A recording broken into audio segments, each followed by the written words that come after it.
Twatuuka ew'abawi ng'obudde buzimedde era ye munnange mu nju yawunyamu buwonyi nga yejjawo. Ndifa ndojja ebyankolerwa ew'abawi era ddala ndifa mbitenda. Anti kyonna ekyali kisoboka okukolerwa nze ntebenkere mu birowoozo mpozi ne mu mubiri kyankolerwa. Wayitewo ennaku nga ziizo tamutamu n'andeetera ebiwandiiko ebyali binsemba okufuna omulimu ku kisaawe ky'ennyonyi. Byali nno binnombojjako birungi bisa era nga biteekeddwako omukono omumyuka w'omuduumizi w'amagye mu bizinga bino. Tamutamu ng'amaze okuntegeeza engeri gye tunaakolaganamu mpozi n'okumpa eby'omulimu twayawukana naye. Kale saamanya nga siriddayo kumulaba nate mu bulamu buno. Nabukeereza nkokola nga mbissaamu ngatto okulaga ku kisaawe ky'ennyonyi.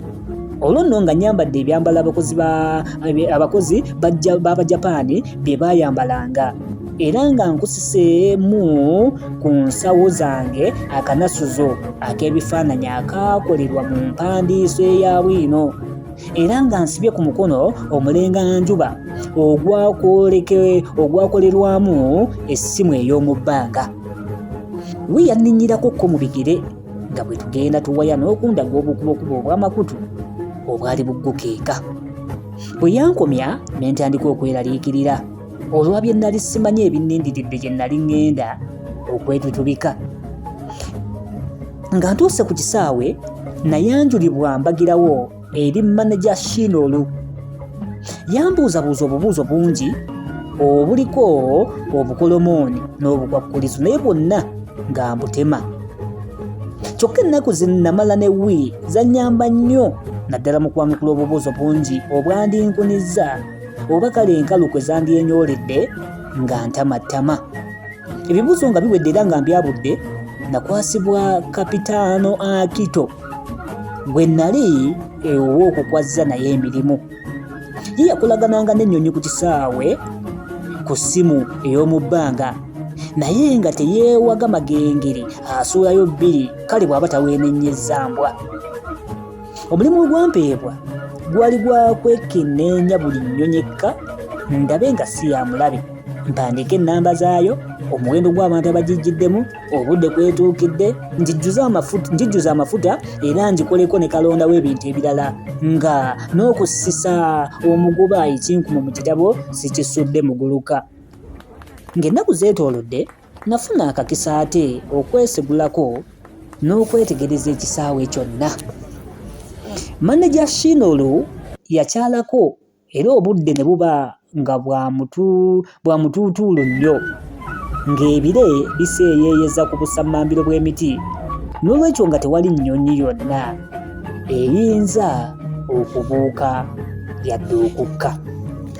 Tugwa mutuula tusome mwe tuli era tugenda mu maaso tuli katabu kano akanketta mu bizinga.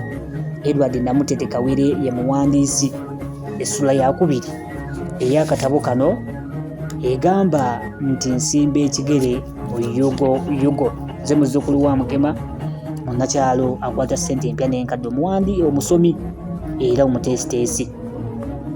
Akito ng'amaze okulabula ebifo byonna ennyonyi gye zaali zisuubirwa okuva zireme okujja munnange yeekamirira entabaaza bakadde nga yeetisse emumala nga n'embwa asigadde kugiyita nnywa nga n'okutayira takyayinza. Akabisi kamulippa enkalu n'agwa eky'amaanyi ekyamuviiramu ddala otulo era nange ne neekejja ku kisaawe.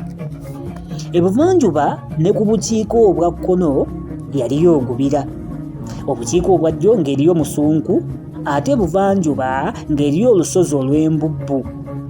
Olusozi luno lwe baawokoolamu amakolero, amaterekero n'amaddaabirizo g'ennyonyi gattako ne zi ofiisi. Ekisaawe kyonna kyali kyetooloddwa olukomero olw'obuuma okwala amalobo n'enkwakkuzo era nga kuleebeeterako n'ebide.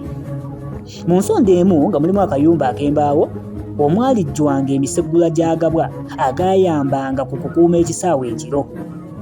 Namagamaga omuti ogw'amatabi agaayawulira wansinsi gwe nnyinza okuyitamu singa wabaawo vaawo mpitewo n'emisinde okuddiŋŋana era naguzuula.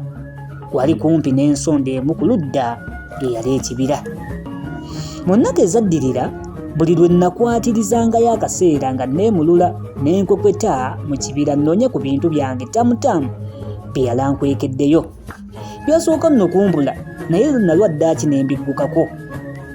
Mu kaseera kano gwali gutusaza mu kabu ne Akito eyali avumbudde nga nali nsobola okutegeeza ab'ennyonyi mu Lujapani nti mukke oba temukka, oba kale okumuzuukusa nga wabaddewo ekibuuzibwa kye simanyi, nga ye akabisi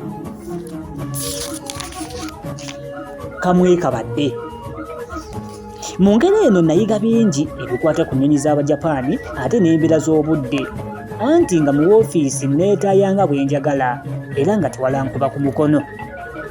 Byonna bye twetaaganga okuweerezeganya ne tamutamu twabikukusanga ne tubiyisa mu mukazi omukadde omulemazi wunge eyajjanga okutunda obuntuntu mpozzi n'okusabiriza. Yalina emmindi bbiri.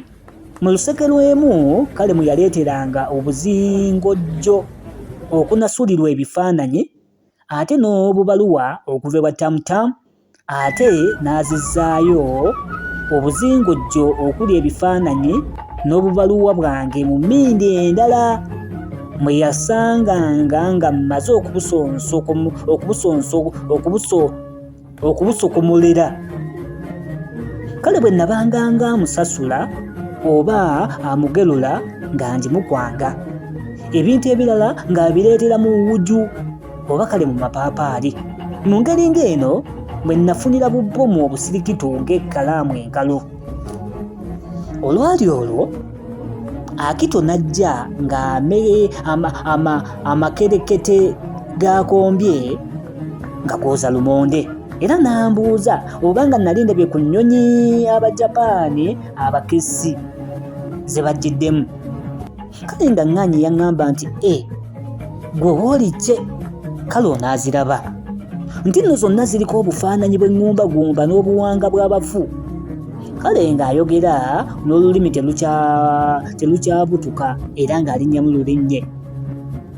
N'ansulamu ne kano yaŋŋamba nti mbu ekibaleeta kunoonya bakessa bava mu nsi z'Abawalabu emyezi ng'ena egyakayitawo ne bajja mu bizinga bino bwe babadde bakolagana n'omumyuka w'omuduumizi w'amagye mu kitundu kino, nti naye baabatebuse ne babaggukamu ye ne bamukwata era mbu bamukubiddewo emmundu, era zino ze zimu ku mbuyaga z'olaba ezikunta.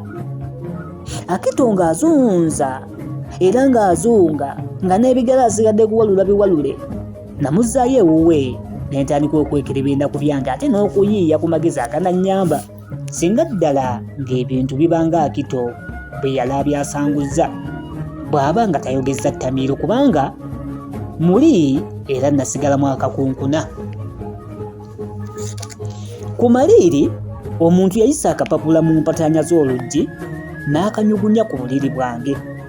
Nabuuka ne mbandulawo oluggi naye yakaleeta saamulaba anti ng'olufu luzijjagadde wonna. Napakula akapapula ne nkasoma. Ebyalimu byammala enviiri ku mutwe era byantokootereza. Byali bisoma bwe biti nti obutta bwe mbadde nkuweereza bugudde ne busasika. Weegulira obubo ku nsimbi nga bwe twazigereka, ate nno kikole bunnambiro ng'akatale tekannaabuka, si kulwa ng'osula amaliba oba okuwamba obuwami ak'okumiringusa. Mpulidde nti Odeku alima ettaka lyasimbemu kannamujuna, naye ndowooza ajja kufa pereketya w'ekyanda. Oli bannamunigina, bwe bubaka obwali mu kabaluwa ako. Natuuyana nga ntudde ku buliri ntongojjedde, kuno nno kwali kuntemyako. Odeku osanga baali bamusse. Ani yalanda budde? Ye nga lwaki okuŋŋamba nti nali nsigadde bw'omu bwa ggereggere? Empandiika yali ya kikazi, naye ate olupapula nga luwunya akakulumbu kaffe ak'ekikessi ate n'akabonero ku ntikko yaalwo nga ke kaffe ddala akantegeeza obulwa.